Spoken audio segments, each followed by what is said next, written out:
To believe and to be convinced in the power of Allah subhanahu wa ta'ala is also what makes a mu'minah different from others.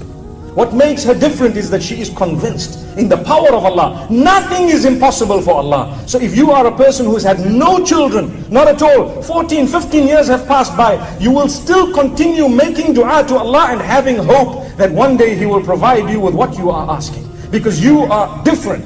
You have conviction and you know that Allah has given you so much in the Quran to show you that others have delivered even after 50 years, 60 years, 80 years of their lives. Allahu Akbar. Allahu Akbar.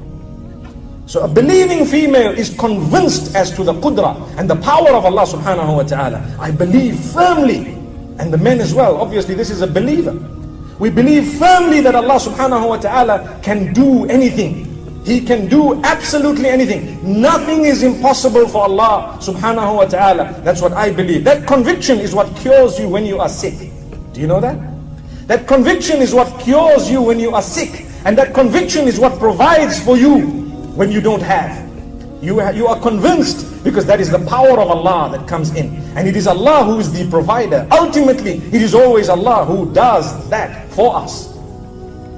When we make dua, we need to be convinced as we are supplicating our Maker that Allah is going to provide this for me. Why should we supplicate if we are half-hearted saying, well, it might not be, and maybe, perhaps, and so on. So many people who have had cancer, may Allah grant them cure, have been cured not by medicine alone, but by the will of Allah through His power, where He has given the ability to diagnose it at a certain stage when it was early enough to have cured it. Allahu Akbar. And I can tell you something else. Sometimes we are affected by that disease, and yet through our dua, Allah cures it for us before we ever went for diagnosis. So we don't even know. Only the day we die and we meet Allah, we might know one day you were sick, but you had such a detrimental disease. Through your dua, we cured you before you even went to the doctor to get it checked and to diagnose it. Allahu Akbar.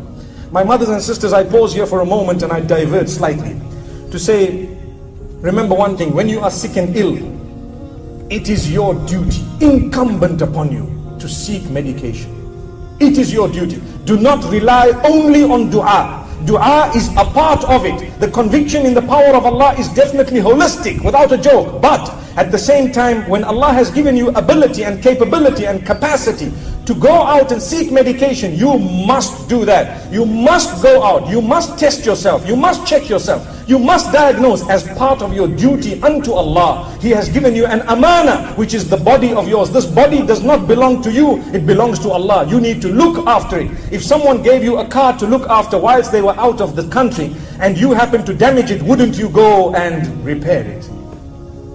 Before they came to say, this car doesn't belong to me, before anything happens, I better drive it carefully, I better make sure everything is okay. If I've had a speeding fine or two, I better go and pay it up before this brother comes back or whoever comes back, and before I have to give the car back. The same applies to our bodies.